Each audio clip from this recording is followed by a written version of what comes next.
কয়েক দফা ন্যায্য দাবি আদায়ের লক্ষ্যে শুক্রবার সকাল 10টা থেকে বিকাল 3টা অবধি পালুর বন্ধ চা বাগানের নাচঘরে বিক্ষোভ প্রদর্শন করলেন বাগান শ্রমিকরা। এদিন নারায়ণপুর, আলিপুর, ডলুগ্রাম, স্কটপুর, পালুর বন্ধ এই 5টি বাগানের কর্মরত প্রায় 2000-এর অধিক পুরুষ ও মহিলা চা শ্রমিকরা একত্রিতভাবে বিক্ষোভ প্রদর্শন করেন এবং এখানে উপস্থিত বিক্ষোভকারী শ্রমিকদের ন্যায্য দাবি আদায়ের লক্ষ্যে একটি প্রতিবাদী সভার আয়োজন হয়। উক্ত সভায় উপস্থিত লক্ষ্মীপুরের প্রাক্তন বিধায়ক তথা বরাক চা শ্রমিক ইউনিয়নের সম্পাদক রাজদীপ গোয়ালা। চা শ্রমিকদের ন্যায্য দাবিগুলো নিয়ে তিনি বৃহস্পতিবার আসামের মুখ্যমন্ত্রী ডক্টর হিমন্ত বিশ্ব শর্মার সাথে কথা বলেছেন এবং মুখ্যমন্ত্রী তাকে আশ্বাস দিয়েছেন এই 5টি বাগানের অসহায় খেটে খাওয়া চা শ্রমিকদের ন্যায্য দাবি পাইয়ে দেওয়ার জন্য তিনি সর্বদা শ্রমিকদের পাশে থাকবেন ও আগামী দিনে রাজ্য সরকারের পক্ষ থেকে চা শ্রমিকদের জন্য যেসব করণীয় আছে তা করবেন। এদিন অন্যান্যদের মধ্যে বক্তব্য রাখেন ব্রিজেশ রবিদাস, ক্ষীরোদ কর্মকার, দীপক উপাধ্যায়, অশোক কর্মকার, সন্তোষ শ্রী, আব্দুল জব্বার, হিরো মোড়া, বাচ্চু চাষা এবং উপস্থিত ছিলেন হেমু ভূমিজ, যতন গোস্বামী, রাজু, তন্তুভাই, নাজির আলী প্রমুখ। ব্যুরো রিপোর্ট, আজকের বরাক।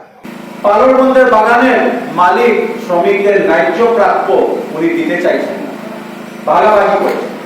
এই সমস্ত কথা আপনাদের হয়, আমি ওখানে শ্রমিক ইউনিয়নের প্রতিনিধি হিসাবে আমি উনাকে অবগত করেছি এবং উনি আমাকে বলেছেন কি তুমি কালকে সকালে যখন শ্রমিকরা ওখানে আসবেন, আমি বলেছি যে আমাদের পালুর বন্ধের মা বোনরা, ভাইরা অনেক কষ্ট করছেন এবং আগামী দিনে একটা প্রতিবাদ জানাবেন এবং এই প্রতিবাদ একটা সভা আয়োজন করা হয়েছে আমাদের পালুর বন্ধ নাচঘরে।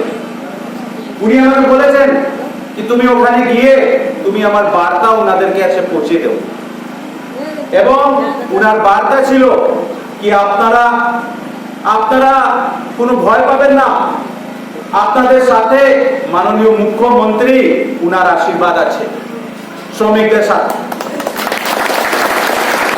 কি মালিক পক্ষ থেকে শ্রমিকদের যে প্রাপ্য আদায় করা যেতে পারে তা আমরা করব। উনি সঙ্গে সঙ্গে জেলা আধিকারিক ডিসি মহোদয়কে উনি ফোন করে উনি বলে দিয়েছেন কি আপনি আমাকে একটা রিপোর্ট তাড়াতাড়ি পাঠান। আজকে আপনারা হয়তো জানেন এই মুহূর্তে নির্বাচনের সময় এবং মডেল কোড অফ কন্ডাক্ট এখন চলছে, আগামী 26 তারিখ নির্বাচন আছে। মডেল কোড অফ কন্ডাক্ট চলাকালীন সরকারের অনেক কিছু কাজ বা ফাংশন বন্ধ হয়ে যায়, আমরা সবাই জানি।